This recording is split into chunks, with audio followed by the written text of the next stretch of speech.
is the network service of the Nigerian Television Authority (NTA). The President and Commander-in-Chief of the Armed Forces, Federal Republic of Nigeria, Bola Ahmed Tinubu, addresses the nation. Mr. President.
My fellow Nigerians, I speak to you today with a heavy heart and sense of responsibility, aware of the turmoil and violent protests unleashed in some of our states. Notably, among the protesters were young Nigerians who desired a better and more progressive country where their dreams, hope, and personal aspiration will be fulfilled. I am especially pained by the loss of lives in Borno, Jigawa, Kano, Kaduna, and other states, the destruction of facilities in some states, and the wanton looting of supermarkets and shops, contrary to the promise of protest organizers that the protest will be peaceful across the country. The destruction of properties set us back as a nation, as scarce resources will be again used to restore them. I commiserate with the families and relations of those who have died in the protest. We must stop further bloodshed, violence, and destruction. As the president of this country, I must ensure public order in line with the constitutional oath to protect the lives and property of every citizen. Our government will not stand idly by and allow a few with a clear political agenda to tear this nation apart. Under the circumstances, I hereby enjoin protesters and the organizers to suspend any further protest and create room for dialogue, which I have always acceded to at the slightest opportunity.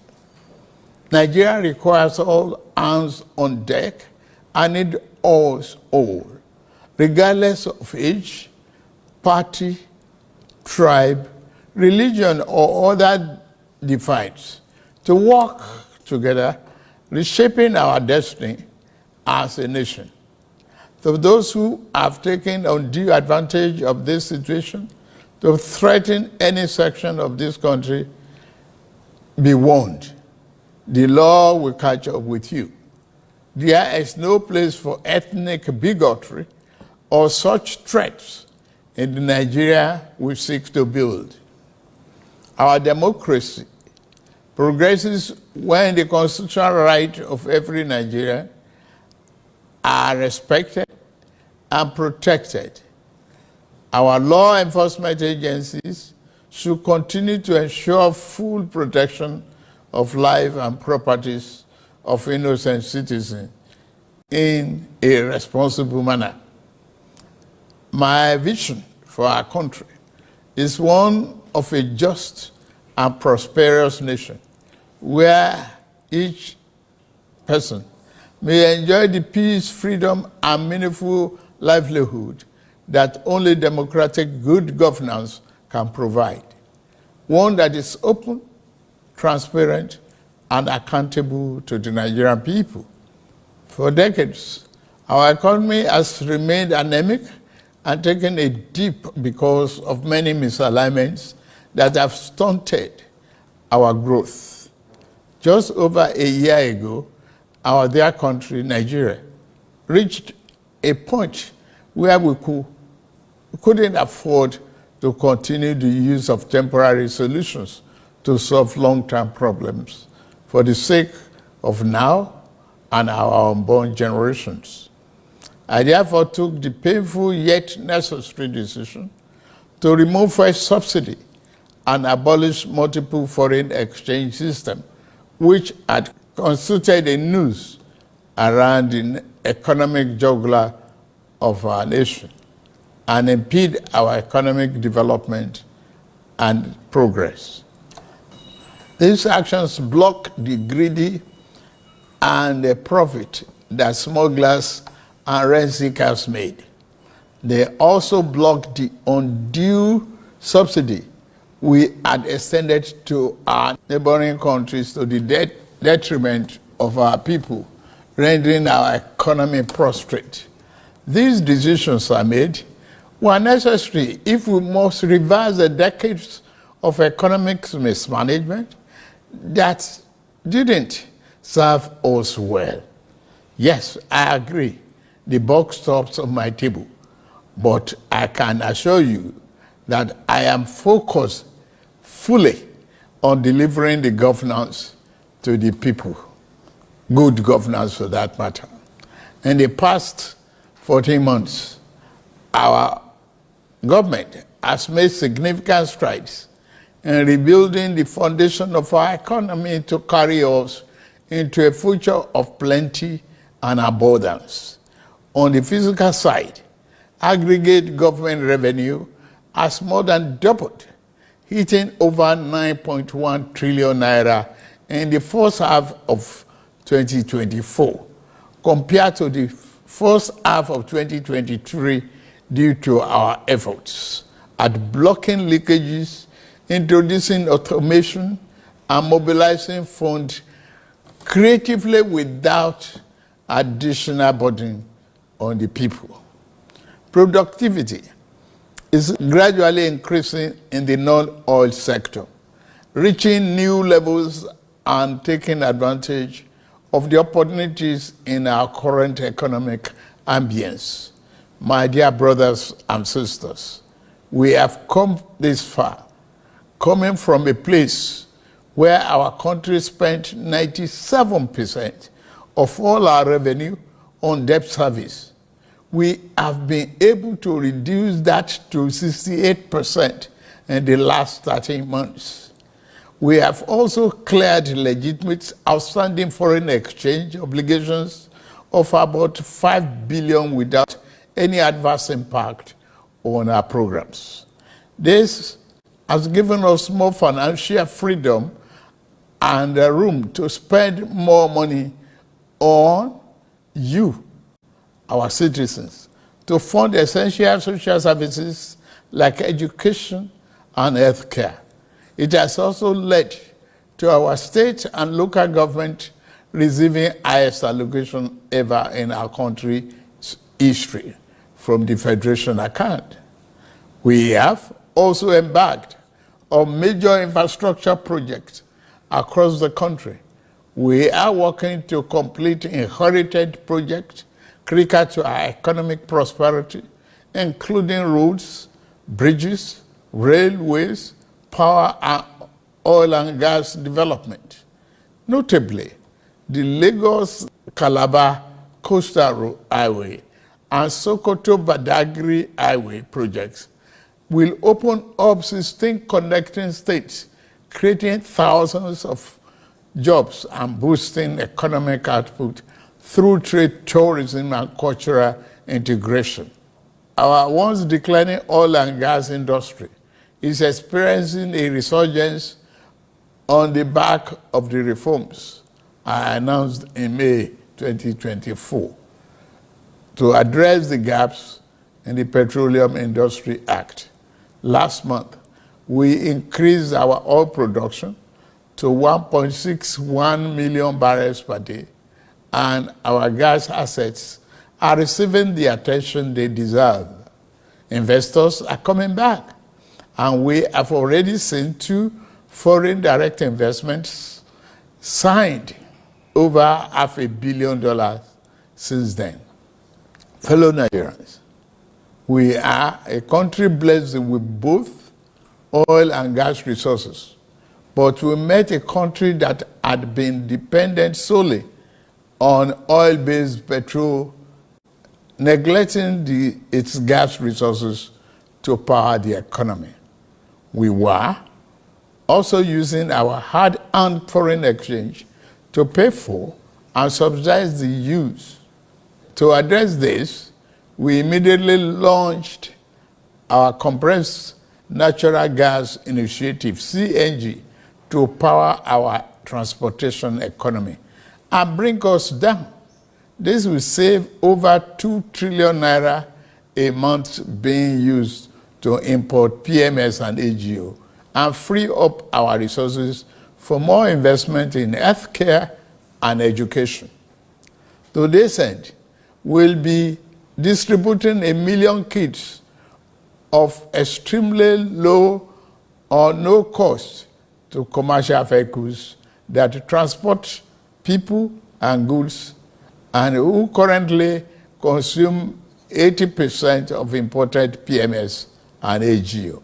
We have started the distribution of conversion kits and setting up of conversion centers across the country in conjunction with the private sector. We believe that this CNG initiative will reduce transportation costs by approximately 60% and help to curb inflation. Our administration has shown its commitment to the youth by setting up the student loan scheme. To date, 45.6 billion has already been processed for payment to students and their respective institutions. I encourage more of our vibrant youth population to take advantage of this opportunity. We established the Consumer Credit Corporation with over 200 billion to help Nigeria to acquire essential products without the need for immediate cash payment, making life easier for millions of households. This will consequently reduce corruption and eliminate cash and opaque transactions. This week, I ordered the release of an additional 50 billion naira, each for NEL Fund, the student loan, and Credit Corporation for the proceeds of crime recovered by the EFCC.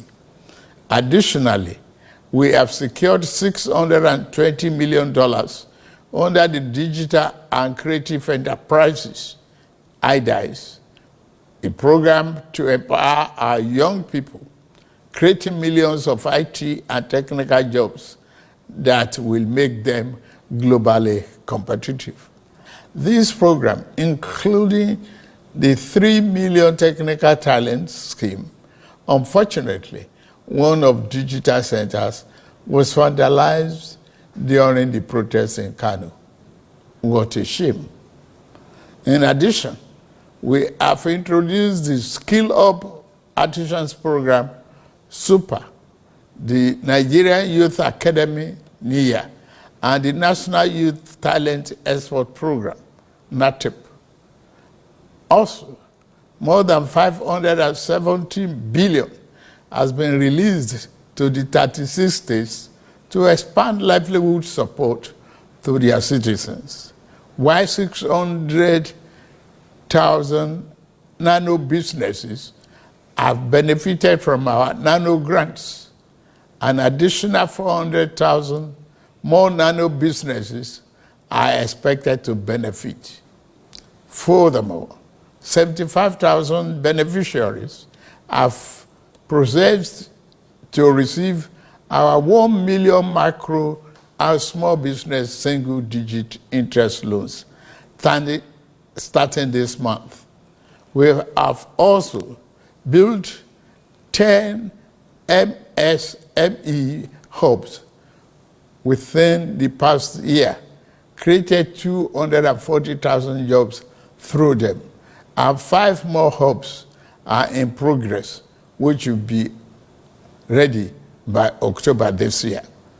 Payments of 1 billion each also have been made to large manufacturers under our single-digit loan to boost manufacturing output and stimulate growth. I signed the national minimum wage into law last week, and the lowest earning worker will now earn at least 70,000 naira a month. 6 months ago in Kasana, Abuja, I inaugurated the first phase of our ambitious housing initiative, the Renew Hope City and Estate. This project is the first of 6 we have planned across the nation's geopolitical zones. Each of these cities will include a minimum of 1,000 housing units, with Kasana itself set to deliver 3,212 units. In addition to this city project, we are also launching the Renew Hope Estate in every state, each comprising 500 housing units. Our goal is to complete a total of 100,000 housing units over the next 3 years. This initiative is not only about providing homes, but also about creating thousands of jobs across the nation, as well as stimulating economic growth. We are providing incentives to farmers to increase food production at affordable prices. I have directed that tariffs and other import duties should be removed on rice, wheat, maize, sorghum, and drugs, and other pharmaceutical medical supplies for the next 6 months, in the first instance, to help drive down the prices. I have been meeting with our governors and key ministers to accelerate food production. We've distributed fertilizers. Our target is to cultivate more than 10 million hectares of land to grow what we eat. The federal government will provide all necessary incentives for this initiative, whilst the state provide the land, which will put millions of our people to work and further increase food production. In the past few months, we have also ordered mechanized farming equipment, such as tractors and planters, worth billions of naira from the United States, Belarus, and Brazil. I can confirm to you that the equipment is on the way. My dear Nigerians, especially our youths, I have heard you loud and clear. I understand the pain and the frustration that drive this protest, and I want to assure you that our government is committed to listening and addressing the concerns of our citizens. But we must not let violence and destruction tear our nation apart. We must work together to build a brighter future where every Nigerian can live with dignity and prosperity. The task before us is a collective one, and I am leading the charge as your president. A lot of work has gone into stabilizing our economy, and I must stay focused on ensuring that the benefits reached every single Nigerian as we promised. My administration is working very hard to improve and expand our national infrastructure and create more opportunities for our young people. Let nobody misinform and miseducate you about your country or tell you that your government does not care about you. Although there have been many dashed hopes in the past, we are in a new era of renewed hope. We are working hard, and the result will soon be visible and concrete for everyone to see, feel, and enjoy. Let us work together to build a brighter future for ourselves and for generations to come. Let's choose hope over fear, unity over division, and progress over stagnation. The economy is recovering. Please, don't shut out this oxygen. Now that we have been enjoying democratic governance for 25 years, do not let the extremists of enemies of democracy use you to promote an unconstitutional agenda that will set us back on our democratic journey. Forward ever, backward never. In conclusion, security operatives should continue to maintain peace, law, and order in our country, following the necessary Convention on Human Rights, to which Nigeria is a signatory. The safety and security of all Nigerians are paramount. Thank God and thank you for your attention. And may God continue to bless our great nation. Thank you very much.